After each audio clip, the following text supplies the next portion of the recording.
aujourd'hui, donc on va parler sur le diabète insipide. Donc, d'abord, diabète, c'est un mot grec, donc qui veut dire un siphon. Pourquoi? Parce que c'est pour faire la description de la polyurie, donc de l'écoulement contenu des urines. En plus, insipide, c'est parce que les urines ne contiennent pas de sucre, c'est pas comme le diabète sucré, là où il y a de glucose au niveau des urines. Bon, pour parler sur le diabète insipide, il faut savoir d'abord un peu de physiologie, donc sur l'ADH, donc sur la vasopressine. Donc c'est l'hormone antidiurétique, comme le nom indique. Donc c'est antidiurétique, donc c'est lui qui est responsable de la réabsorption du lot au niveau du tube collecteur. D'une autre part, il est appelé vasopressine pour dire qu'il fait la vasoconstriction. En plus de ça, donc l'ADH, d'où il va venir? Donc là, on a l'hypothalamus. Donc l'hypothalamus contient donc le noyau supraoptique et le noyau paraventriculaire. Donc ces deux noyaux-là, c'est là où on va voir la synthèse de l'ADH. Et puis l'ADH, il va migrer au long des axones, donc à travers donc, ce qu'on appelle le neurophysine. Et là, on va voir la maturation de l'ADH. Donc jusqu'à, donc il va aller au niveau de la post-hypophyse.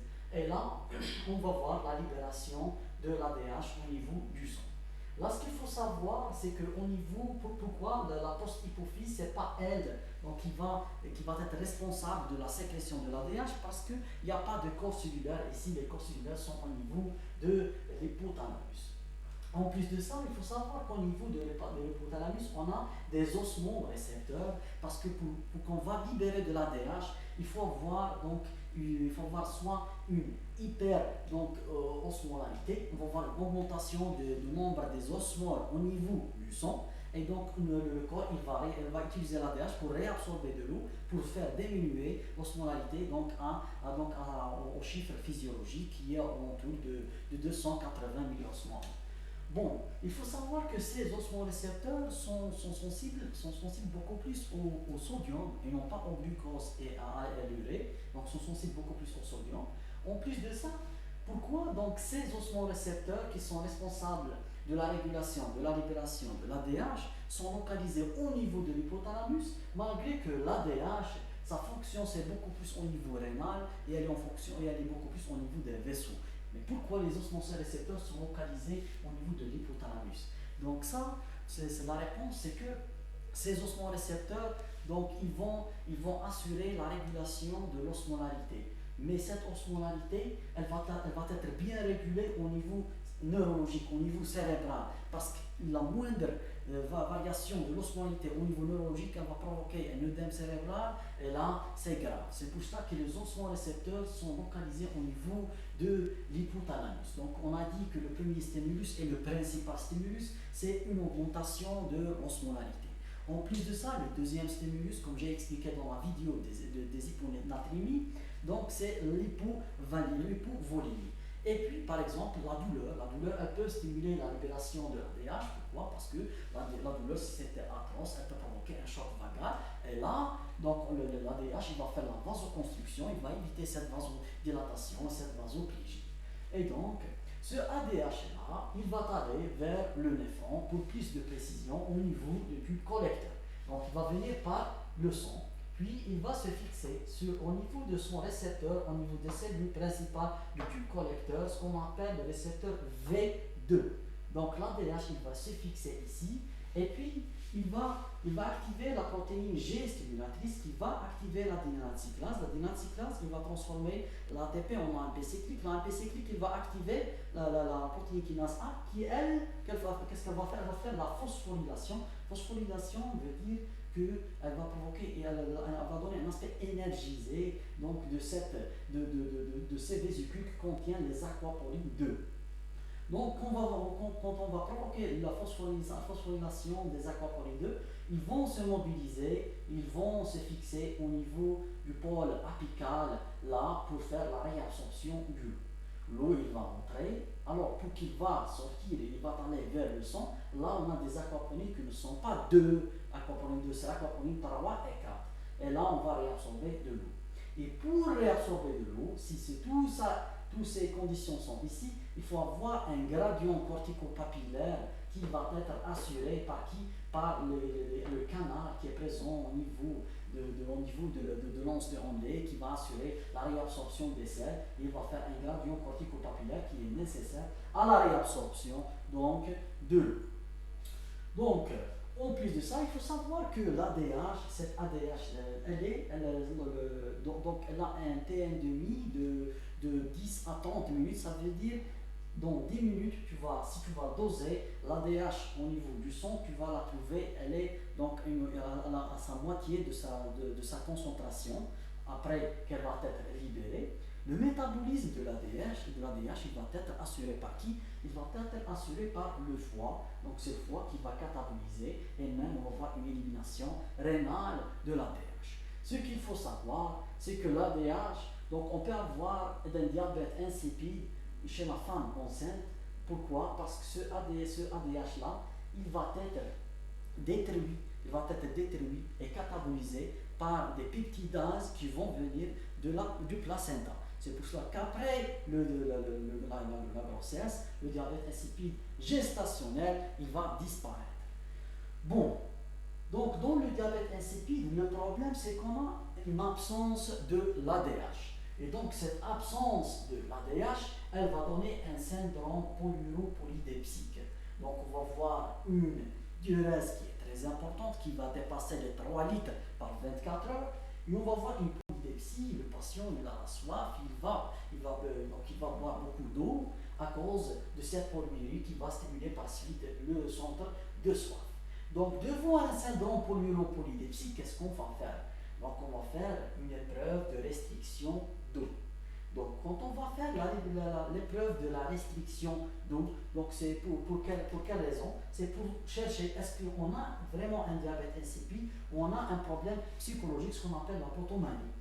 Donc si on est devant un diabète insipide, donc l'osmolalité urinaire, donc elle va être inchangée. Veut dire quoi inchangée? Lors du diabète insipide, donc l'absence de l'ADH, qu'est-ce qu'elle va provoquer au niveau urinaire? Donc on ne va pas réabsorber de l'eau, on va avoir une très grande quantité de l'eau, et cette très grande quantité de l'eau, donc on va avoir une petite quantité des osmoles à l'intérieur, et donc l'osmolalité urinaire, elle est diminuée. Si je vais faire une épreuve de restriction d'eau, donc je ne vais pas donner de l'eau à mon patient, et donc là, l'ADH il est encore absent, malgré si on va faire une restriction d'ADH, donc mon ADH, la restriction d'eau, non, mon ADH il va réabsorber de l'eau parce qu'on n'a pas de l'eau au niveau du corps. Alors que chez le sujet qui a un diabète insipide, il n'a pas d'ADH, donc il ne va pas réabsorber de l'eau, et donc l'osmolalité urinaire, elle va rester diminuée, ce qu'on appelle une osmolalité urinaire inchangée. En plus de ça, chez ce patient, on va voir une déshydratation intracellulaire. Pourquoi? Parce que chez ce patient, donc il va perdre beaucoup d'eau et donc on va avoir une hypernatrémie. L'hypernatrémie, elle va provoquer un passage de l'eau à partir de la cellule et l'eau va sortir de la cellule vers le liquide extracellulaire, ce qui va provoquer une déshydratation intracellulaire. Ça, c'est parce qu'on a fait une restriction d'eau. Mais ce patient-là, quand il a cette polydipsie, cette soif, il va boire beaucoup d'eau, donc il ne va pas développer cette déshydratation qui est intracellulaire.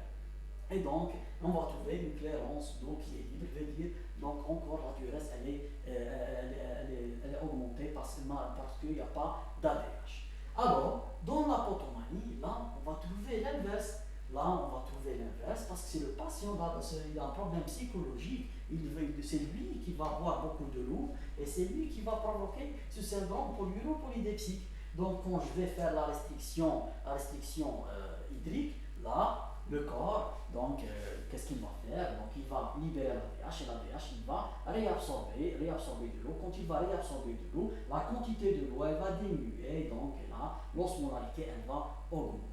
Et donc, on va trouver une clairance d'eau qui va être négative parce qu'on va réabsorber de l'eau.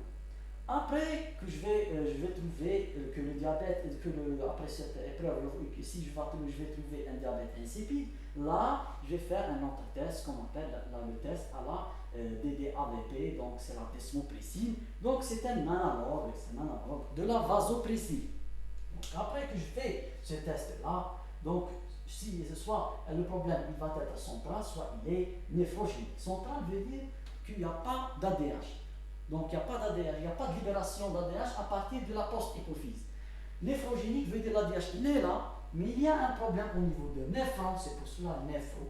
Donc un problème au niveau des néphrons, donc c'est pour cela que l'ADH il ne fonctionne pas bien. Donc si le problème il est central, donc quand je vais donner la vasopressine, là on va voir une disparition de ces symptômes et une régulation de l'osmolalité parce que ce patient n'a pas, le problème, son problème qu'il n'y a pas d'ADH. Donc quelles sont les causes qui vont provoquer un diabète insipide d'origine centrale? Donc là on a le traumatisme. Le traumatisme. Là il faut savoir il faut faire attention quand on a un traumatisme. Donc quand on a un traumatisme qui va toucher cette zone-là, il peut provoquer un diabète insipide par des lésions neurologiques, et puis le patient il va développer un syndrome polydipsique, mais il faut savoir qu'après une durée, le patient il peut développer l'inverse, il peut donner ce qu'on appelle le syndrome de sécrétion inappropriée de l'ADH. Pourquoi? Eh bien, parce que ces cellules, quand ils vont être détruites, au début, on va voir l'absence de libération de l'ADH, mais ces cellules, ils vont commencer à avoir une lyse et puis ils vont libérer de l'ADH d'une façon excessive dans le sang, ce qui va provoquer un syndrome de sécrétion inappropriée de l'ADH.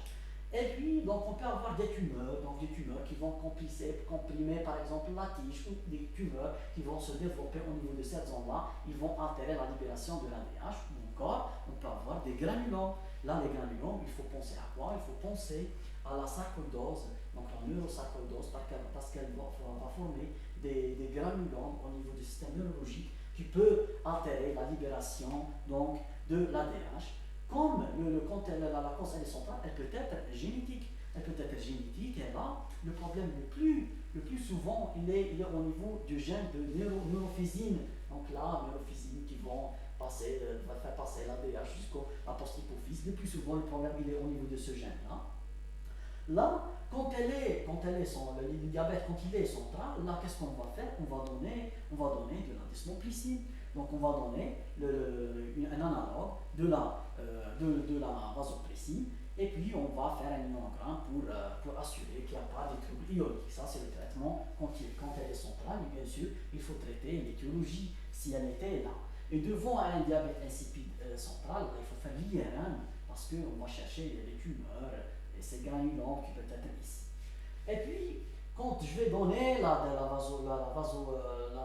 desmoplicine, alors qu'il n'y a pas de réponse, le patient est encore symptomatique, et là, il faut qu'on pense que le problème est au niveau de néphron.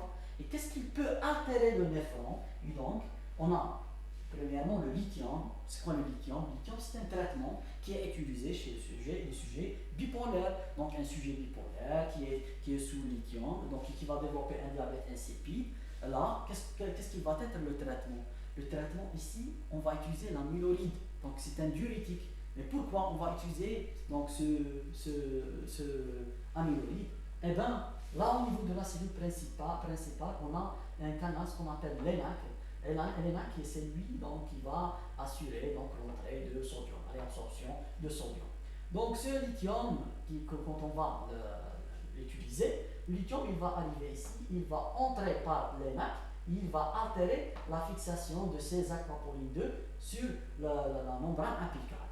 Et nous, qu'est-ce qu'on va utiliser? Comment on va traiter? On va utiliser l'amyloride. L'amyloride, il va venir ici, il bloque ce canal-là, et donc il va pas avoir on va empêcher l'entrée de lithium. C'est pour ça qu'on traite le diabète insipide si c'était dû au lithium par l'amyloride. Puis on a la méthoxyfluorane, c'est la méthoxyfluorane, c'est parmi les combien de sévofluorane, etc. Donc ce sont des